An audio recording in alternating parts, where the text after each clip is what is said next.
একটি গভীর বনের মধ্যে একটি শিয়াল বাস করত। শিয়ালটি ছিল খুব চালাক আবার বোকাও। এর বাঘ থাকতো।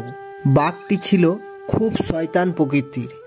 একদিন শিয়াল শিকারে বের হয় আর এদিকে বাঘও শিকারে বের হয়। যেতে যেতে তাদের সাথে দেখা হয় এবং তাদের মধ্যে অনেক কথাবার্তা হয় আর তারা দুজনে খুব ভালো বন্ধু হয়ে যায়।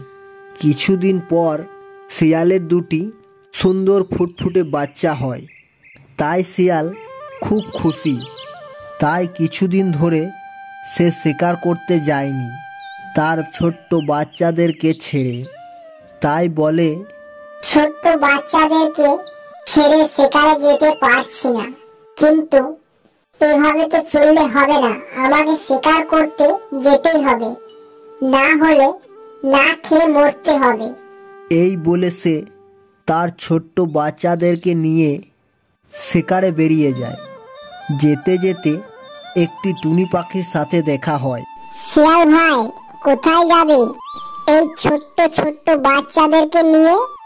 আর বলো না ভাই, আমায় শিকার করতে যেতেই হবে, না হলে আমাকে না খেয়ে থাকতে হবে।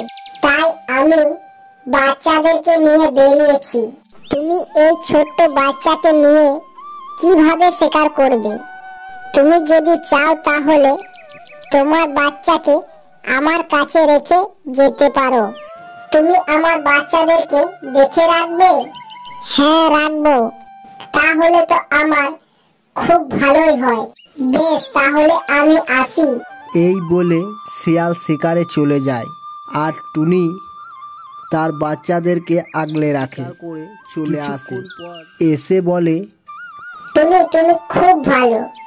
তোমার জন্য আজ আমি নিশ্চিন্তে শিকার করে আনতে পারলাম। শিয়াল বন্ধু, তুমি এবার তোমার বাচ্চাদেরকে নিয়ে বাড়ি যাও, কেমন? বেশ টুনি বন্ধু, তোমার এই উপকার আমি কোনোদিনও ভুলবো না। কিছুদিন পর শিয়াল আবার শিকারে যাবে, কিন্তু তার বাচ্চাদেরকে কার কাছে রেখে যাবে সেটাই সে ভাবছে।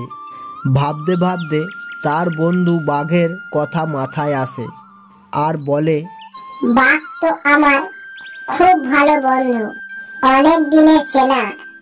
তাই বাঘ বন্ধুর কাছে যদি যাই তাহলে না করতে পারবে না। এই বলে সে তার বাচ্চাদেরকে নিয়ে চলে যায়। বাঘ বন্ধু, তুমি আমার বাচ্চাদেরকে একটু দেখে রাখবে? আমি শিকার করে এসে নিয়ে যাব। বাঘ সেটা শুনে একটু ভাবে। শিয়াল কি সত্যি বোকা? বনে সবাই বলে শিয়াল নাকি খুব চালাক, আর সে তার বাচ্চাদেরকে আমার কাছে রেখে যাচ্ছে। আজ তো আমার ভালোই হবে, আজ আমি একটি বাচ্চাকে খাবই।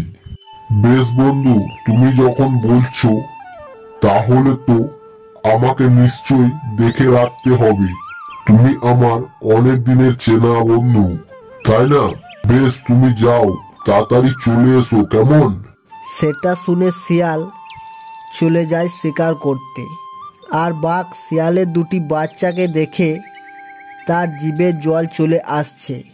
তাই সে তাড়াতাড়ি একটি বাচ্চাকে খেয়ে নেয়। তারপর বলে, কি টেস্টি কচি কচি মাংস, অনেকদিন পরে খেলাম। না, এটাকে খাওয়া যাবে না, এটা অন্যদিন খাবো।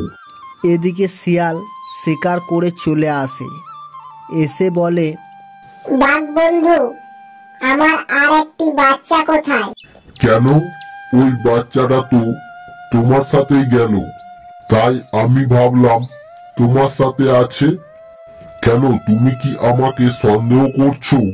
আমি কি তোমার সাথে বিশ্বাসঘাতকতা করতে পারি? তুমি আমার কতদিনের বন্ধু। তাই শিয়াল কথা না বাড়িয়ে বলে, বেশ, তাহলে একটু খুঁজে দেখি, যদি সামনের দিকে কোথাও গেছে। এই বলে সে তার বাচ্চাকে নিয়ে সামনের দিকে চলে যায়। একটু সামনে যেতেই তার সাথে দেখা হয় একটি বাঁদরের। কি হয়েছে তোমার?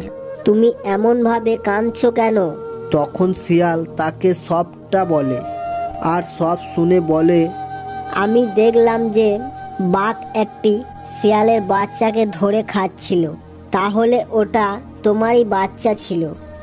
সেটা শুনে শিয়াল খুব রেগে যায় আর বলে, বাঘ শালাকে তো একটা উচিত শিক্ষা দিতেই হবে।